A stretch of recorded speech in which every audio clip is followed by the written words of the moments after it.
Hi everyone, Miss Becky, Violin Guru. It's time for another Facebook Live, and we've been talking about the practice log, and we went through the warm-ups, the idea of doing a left hand and a right hand warm-up even when you're proficient, so you can break apart the elements of violin playing. And then we started talking about the current work.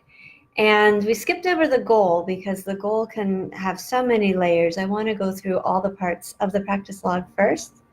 So what is a good goal for your current pieces?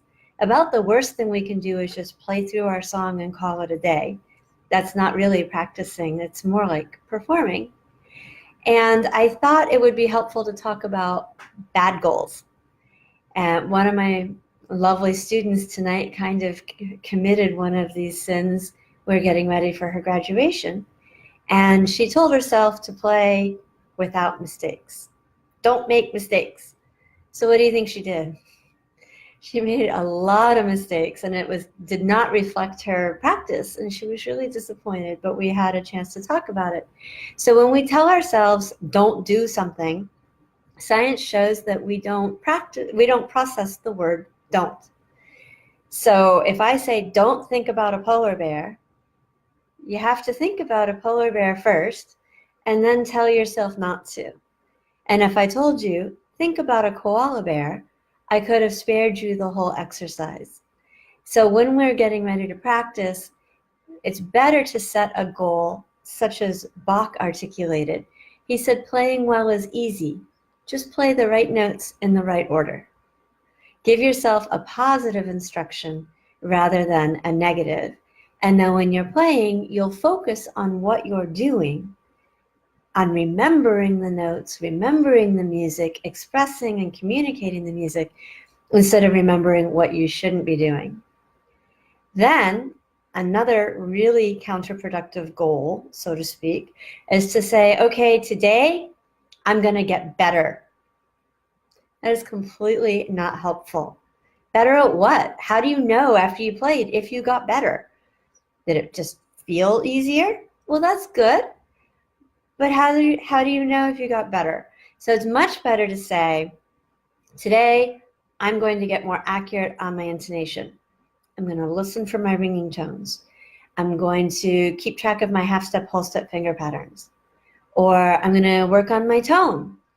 I'm going to really focus on my bow arm and see how many notes I can play and really keep my bow arm moving. Very specific goals that are measurable so that at the end of your practice you can say, yeah, my intonation did get better tonight. I am playing more accurately. Oh, I understand that passage better, how to play it with in-tune playing, or how to keep a steady tempo, how to play with more ease. But have something specific in mind so at the very least when you're done practicing, you can know if you did it or not. And the third worst goal that I thought of for tonight is to say that you're going to practice a certain length of time. This one's tricky because it can be helpful, certainly for the kids, if they like to do one and done practicing, and after 15 minutes they're like, Mom, I did it all. Saying, well, your lesson's an hour, so I'm not really sure how you played that much repertoire in 15 minutes. In that case, setting a goal can be helpful to say, you know what, you need to practice an hour a day. But be careful that that doesn't become an excuse to watch the clock instead of, again, focusing on what you're supposed to be doing in your practice or what you want to accomplish in your practice.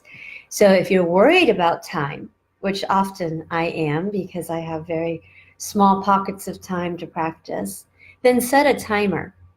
And sometimes I even set a timer for the parts of my practice. So I'm going to do scales for 5 minutes. I'm going to work on my etude for 5 minutes. I'm going to work on my orchestra music for half an hour. And that helps me keep track of the time, and it helps me know that I have enough time to do what I need to do. But it doesn't keep me focused more on watching the clock than what I'm actually trying to accomplish with my violin.